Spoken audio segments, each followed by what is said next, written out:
Esto es Aquí en Corto, el contacto directo con los especialistas en educación, cultura, política, género y otros más. Aquí en Corto, por el Colegio de Sonora.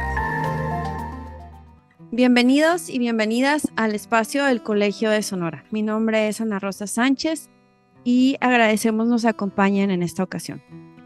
Hoy abordaremos un tema que toca a miles de personas en nuestro país, que es la diabetes, una enfermedad crónica que más allá de los medicamentos también requiere cambios en el estilo de vida. Para hablar de ello, nos acompaña el maestro Mauricio Emanuel Correa. Mauricio, egresado del programa de maestría en Ciencias Sociales del Colegio de Sonora, de la promoción 2016-2017. Bienvenido, Mauricio. Hola, muy buenas tardes a ti y agradezco sobre todo la invitación que me has hecho para compartir ese tema contigo y con todos aquellos que escuchan tu programa. Sí, él desarrolló su trabajo de investigación, que fue el trabajo con el que se tituló, que lleva por nombre Las intervenciones no farmacológicas en diabetes en México, una síntesis integrativa. Mauricio, pues para comenzar, si pudieras comentarnos qué son las intervenciones no farmacológicas y por qué son tan importantes en el manejo de la diabetes. Sí, por supuesto.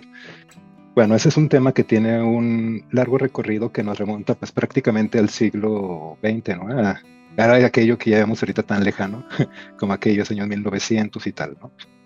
¿Qué es lo que ocurre? Que prácticamente para hay tres eventos que yo quisiera destacar a nivel histórico que ocurrieron ahí y que tienen cierto impacto en las políticas de salud y por qué ese tema es tan relevante en la actualidad. El primero sería el cambio epidemiológico. ¿Qué fue lo que ocurrió? En aquellos tiempos, las personas pues prácticamente morían de enfermedades agudas, lo que podríamos decir una infección y tal, ¿no? Entonces, toda la organización social que había en torno a la curación de estas condiciones era lo que permeaba en aquella época, pero con el avance técnico y tecnológico de la época, ¿qué fue lo que ocurrió? Que las personas ya simplemente dejaron de enfermar de eso y desarrollaron estas condiciones o este conjunto de condiciones que llamamos enfermedades crónicas, ¿no? Y eso de antemano implica un cambio radical en el paradigma porque significa que no se puede curar de antemano, ¿no? Entonces, ahí hubo un giro enorme a lo que viene siendo la prevención y la atención posterior de estas personas enfermas, ¿no? Lo que se le reconoce actualmente como mejorar su estilo de vida, ¿no? Mejorar su calidad de vida, mejor dicho. En segundo lugar, también hubo otro evento que es un giro hacia la desmedicalización de la medicina, ¿no? Es algo que ocurrió sobre todo a mediados por ahí de 1960, 1970 alrededor del mundo, y en América Latina se puede traducir en el surgimiento de escuelas como la medicina social, la saúde colectiva en Brasil y demás formas de buscar de atender fuera de lo que es el tratamiento clínico solamente, ¿no? Porque justamente a partir del pensamiento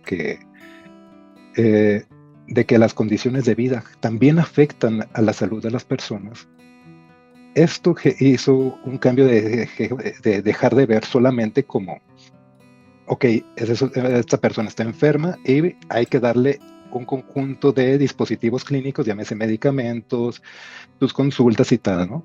Y otro que también quisiera resaltar sería el de los sistemas de salud, ¿no? Antes del siglo XX, pocos sistemas existían en el mundo, ¿no? Y el siglo XX fue cuando se desarrolló y se extendió todo ese tipo de políticas para atender de forma general a la población. ¿Y eso qué es lo que significaba? Que de antemano el Estado ya se involucraba en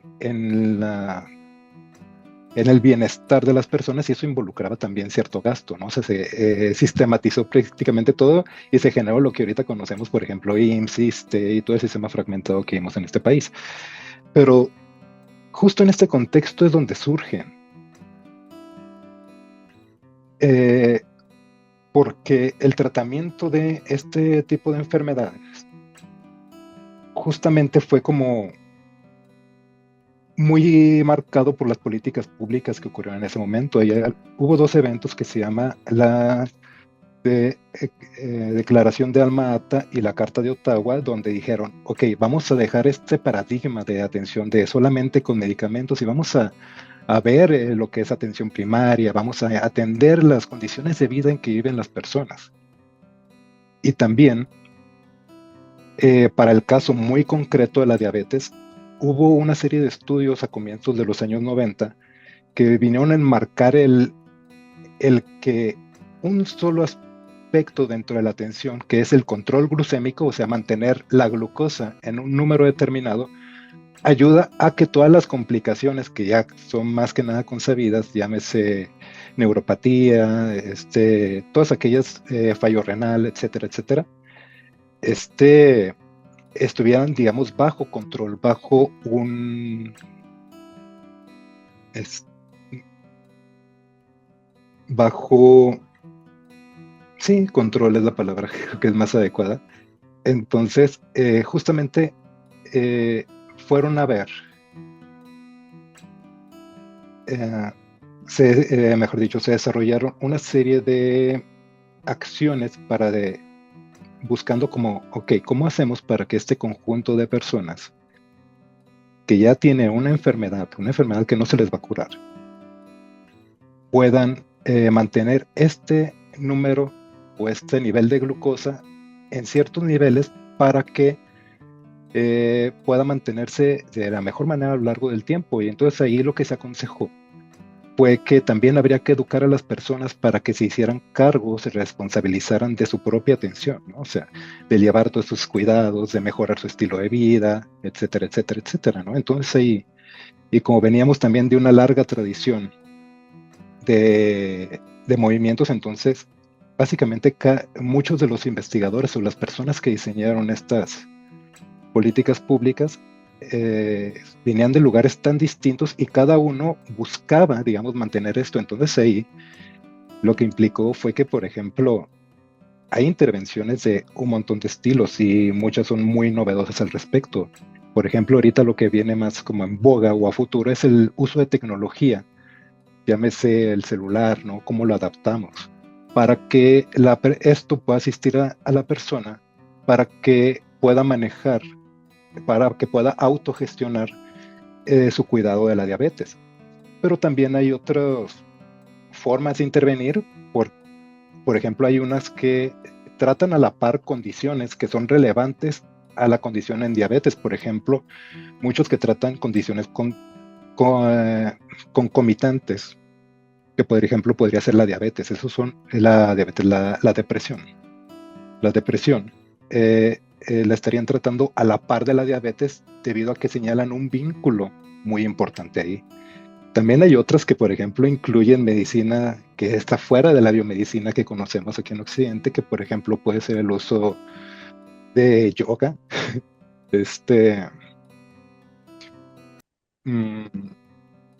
medicina tradicional china, y entre otros también.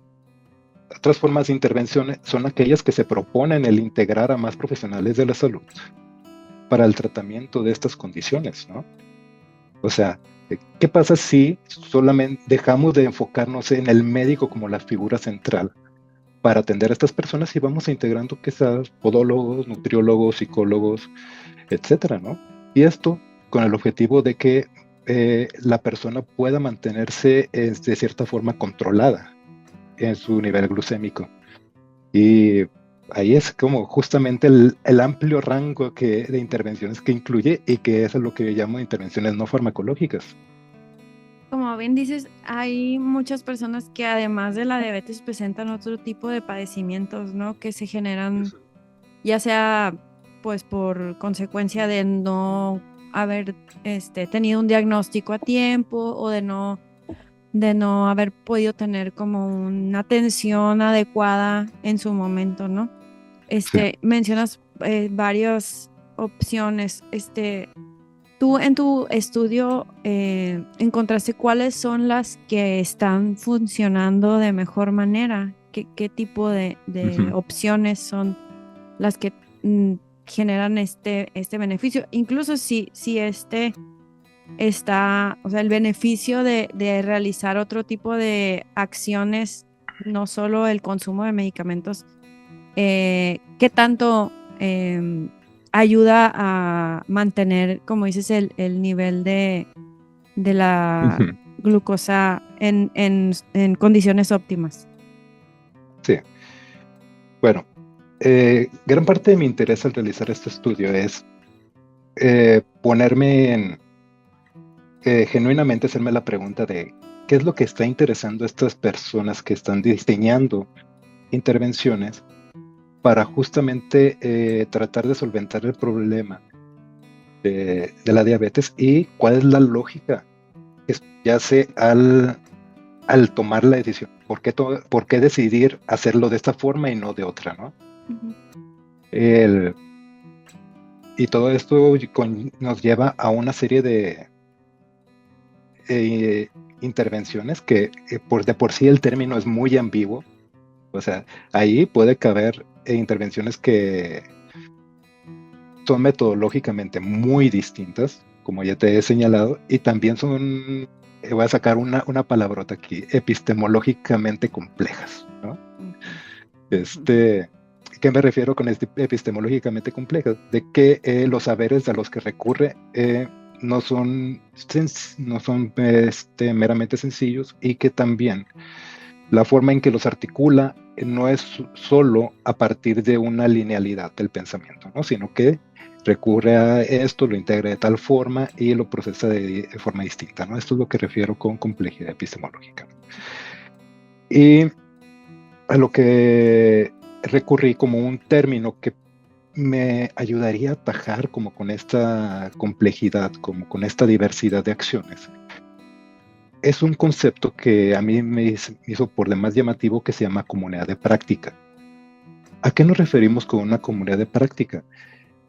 El- es, Podemos denominarla como grupos discretos que para este caso serían investigadores que estudian un mismo tema, pero que son caracterizados por usar un uso distinto de paradigmas, de lenguajes conceptuales, de distintas tradiciones de investigación, incluso teorías y metateorías, ¿no? ¿Qué es una teoría? Para definirlo de la forma más sencilla posible, es una explicación, ¿no? Y es el por qué funciona eso de esta forma, ¿no?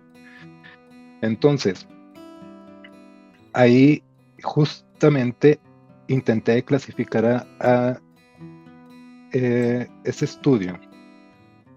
Ya me estoy adelantando un poco. Es se le denomina una revisión integrativa de la literatura. Una revisión integrativa de la literatura es básicamente recurrir a toda la información documental de artículos, de trabajo que se ha realizado y que está existente en una diversidad de bases de datos, llámese Google, Scielo, em, PubMed. O sea, tenemos a disposición un montón de información y un montón de bases de datos para atajar este asunto. Y aquí el objetivo de una revisión integrativa de la literatura es el de, sí, primero sintetizar toda esta información, después articularla críticamente, que es para lo que me ayuda este concepto de comunidad de práctica, y también para revisar, integrar todos estos saberes dentro de un corpus que, digamos, desde el cual se puedan obtener una serie de conclusiones al respecto.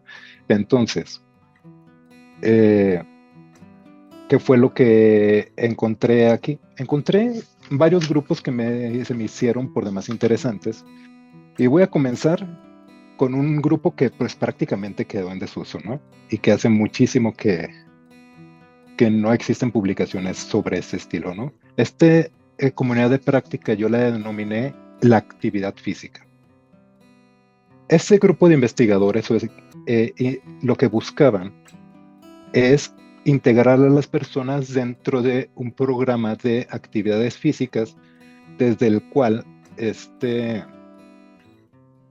con su repetición, o sea, simplemente los llevaban como a hacer ejercicio y evaluaban qué tan eficiente era el ejercicio para la disminución, el aumento de la glucosa, que usualmente es medida como un indicador que es conocido que es hemoglobina glucosilada, ¿no? Es usualmente lo que usan como para medir esta efectividad, ¿no?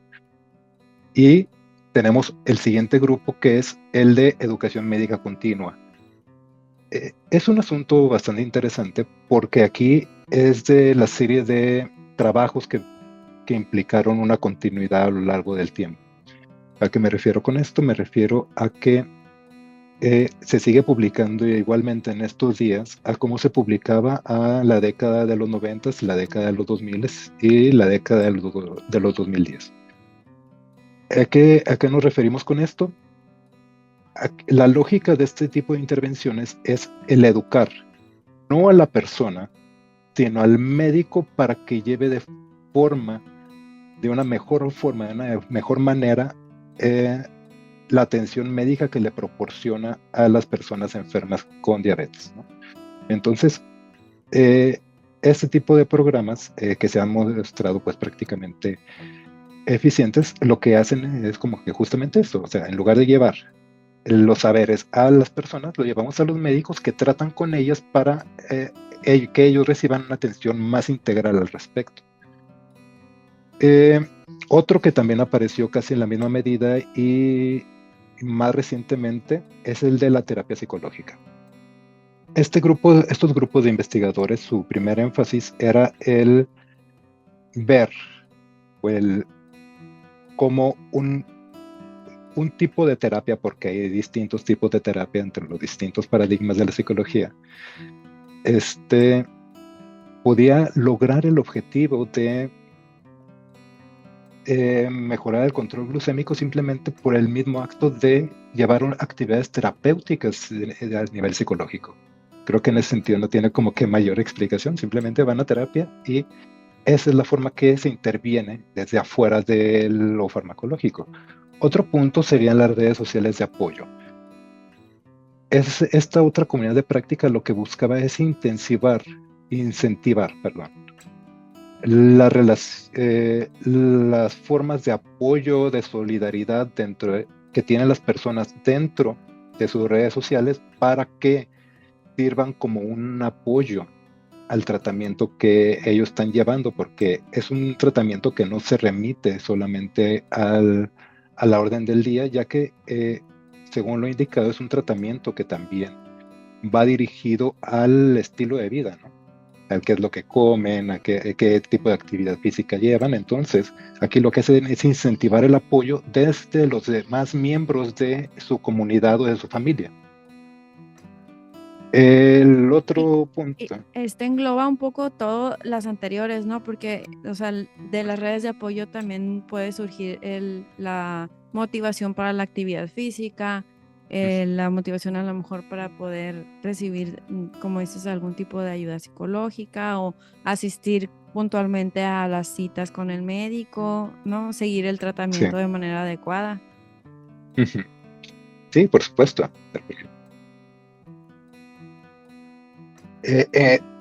Porque justamente lo que buscan es de que sí incentive el buscar como este tipo de otras opciones, ¿no? O sea, desde la red social, y justamente lo que hacen es como que evaluar, es como que, ok, si incentivamos y educamos también, porque también agregan una parte de eso, algunos de los estudios que están como que fueron elaborados dentro de esta comunidad, es de que esto va a traer como consecuencias en el entorno de la persona y se le va a hacer más sencillo, se le va a hacer más fácil, ¿no?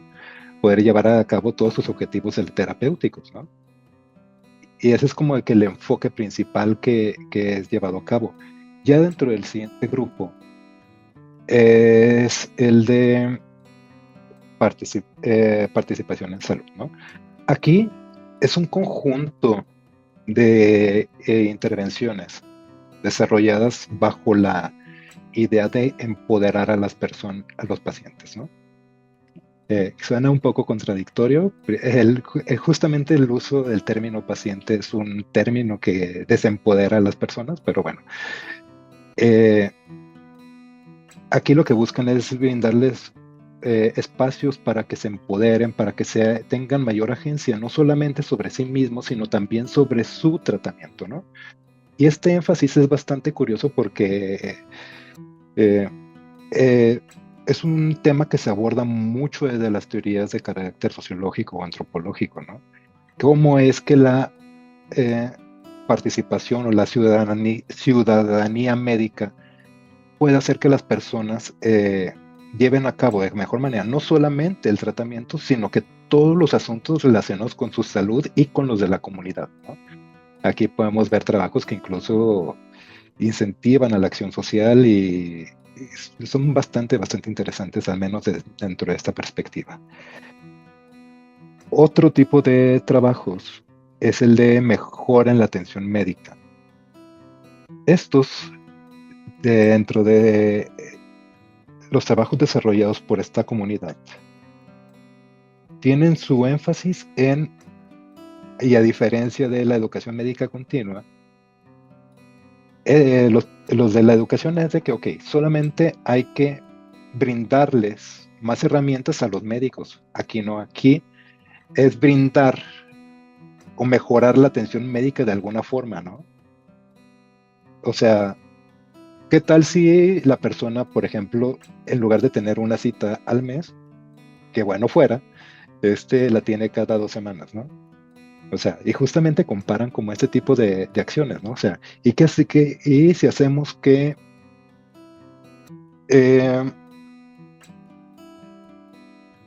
junto al tratamiento también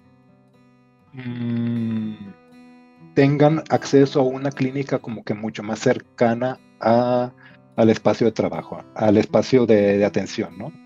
O sea, si en lugar de eso hacemos esto otro, ¿no?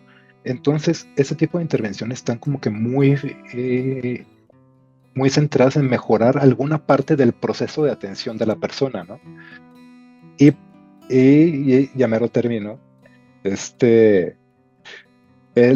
Tenemos las de tecnología de apoyo para la autogestión. Ya te adelantaba un poco acerca de estas, ¿no?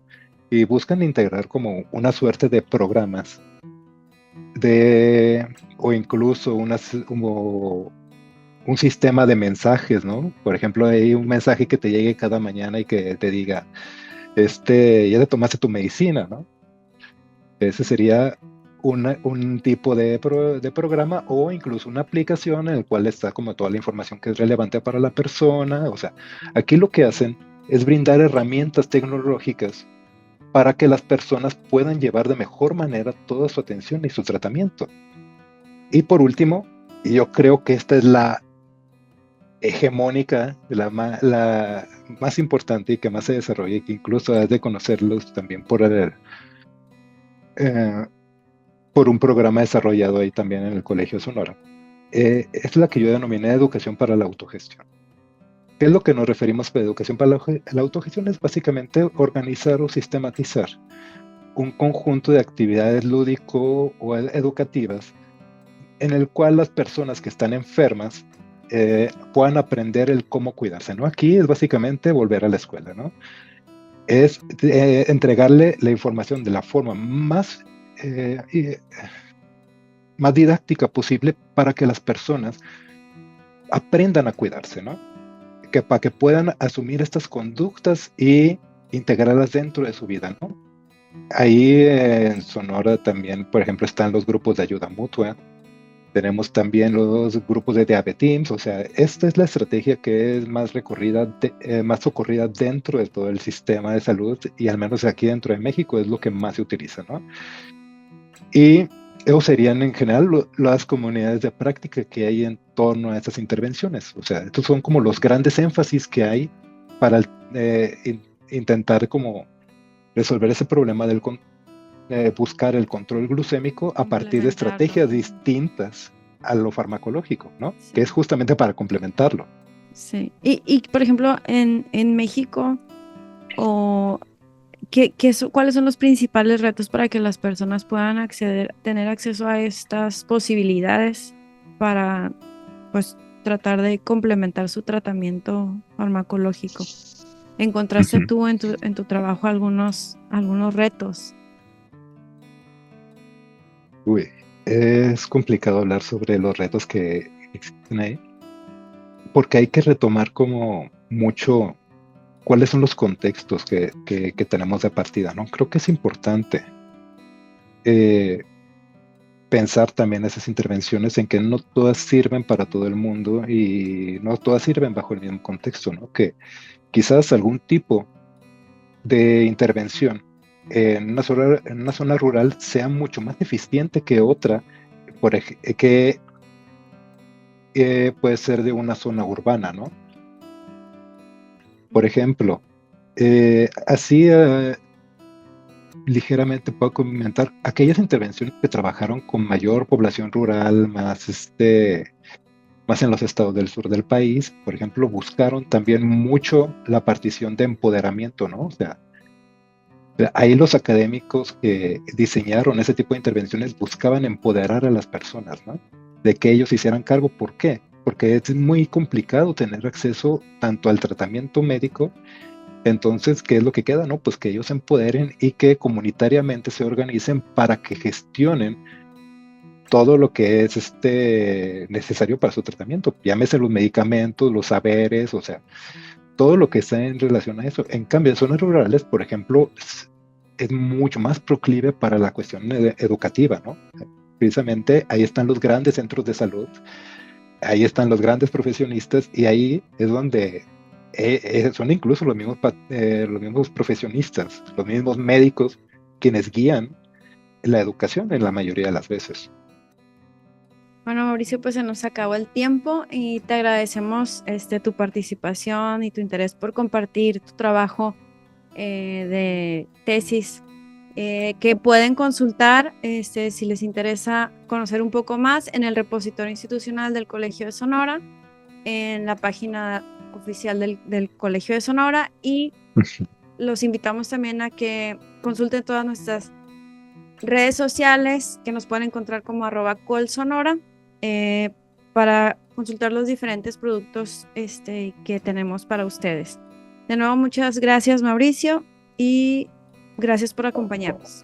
Ok, muchísimas gracias, Ana Rosa, y agradezco mucho la invitación dada. Que esté muy bien. Esto fue Aquí en Corto, una producción del Colegio de Sonora en Radio Universidad.